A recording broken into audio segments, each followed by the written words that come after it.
All right, since I firmly believe in beating a dead horse, last week, a week before, someone in my Facebook group posted up a description of uh, essentially reps in reserve, and that sentence will make sense here in a second, asking, did I agree with that description?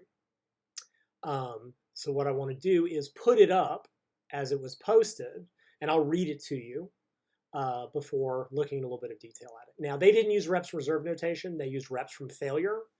The numbers in the brackets are my addition to equate reps from failure to reps in reserve because they are related, but the numbers are different, right? 3 reps from failure is 2 reps in reserve.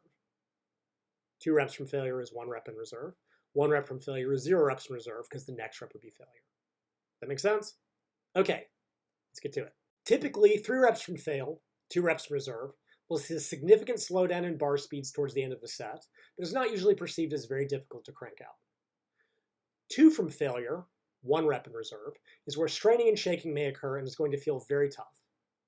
1 from failure, or 0 reps in reserve, is very close to all you have to give and is going to feel like a near maximal effort, right? And then the next rep would be failure. And while it uses slightly different verbiage, that's exactly or essentially what I've been describing here, right? Is that when you're roughly 3 reps in reserve, bar speed will start to slow. 2 reps in reserve gets very difficult. 1 rep in reserve will be moving very slowly. And then 0 reps in reserve, when you run right from failure, will require a maximal effort because the next rep is the one that you fail on.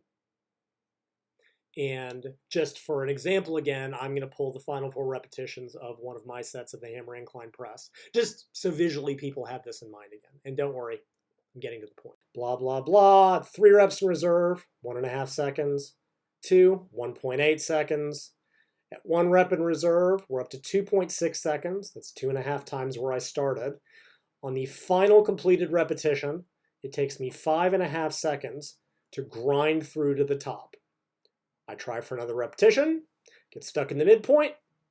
So that basically meets that description, right? As bar speed starts to slow, like I didn't shake physically, and I guess that depends on the exercise, at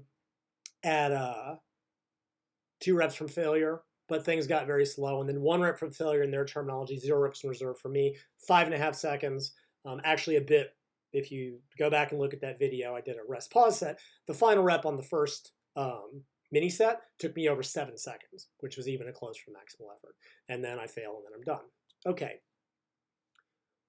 Other than just me continuing to make the point that this is what 0 reps in reserve looks like, why am I making another video about this?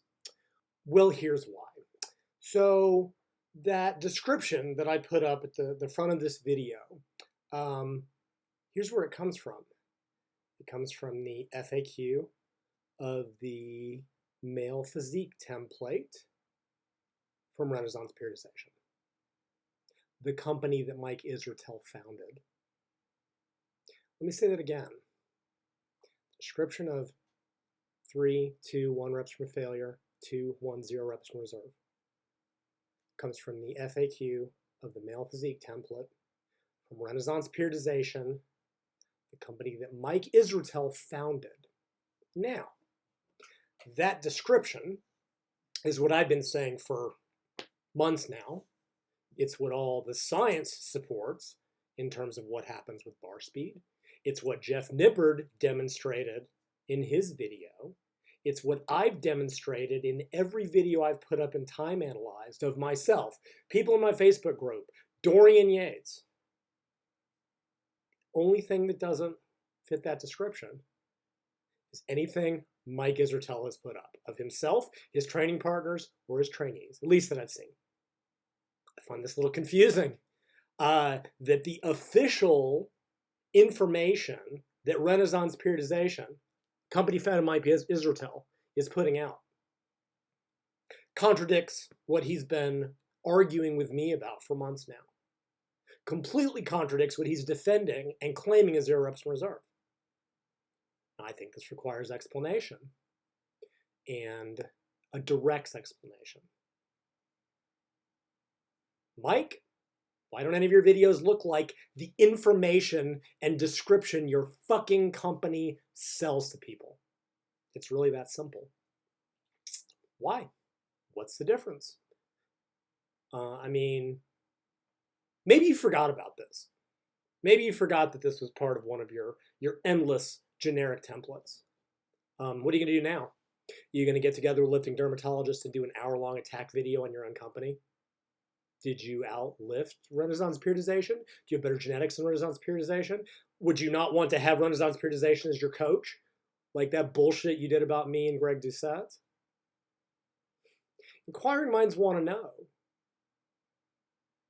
How come what you've been defending, well, not defending, because all you've done in response to my pointing out that what you're doing does not fit any description or any science of what zero reps reserve is you've attacked me personally, used deflections, obfuscations, made up physiology with Christian Thibodeau.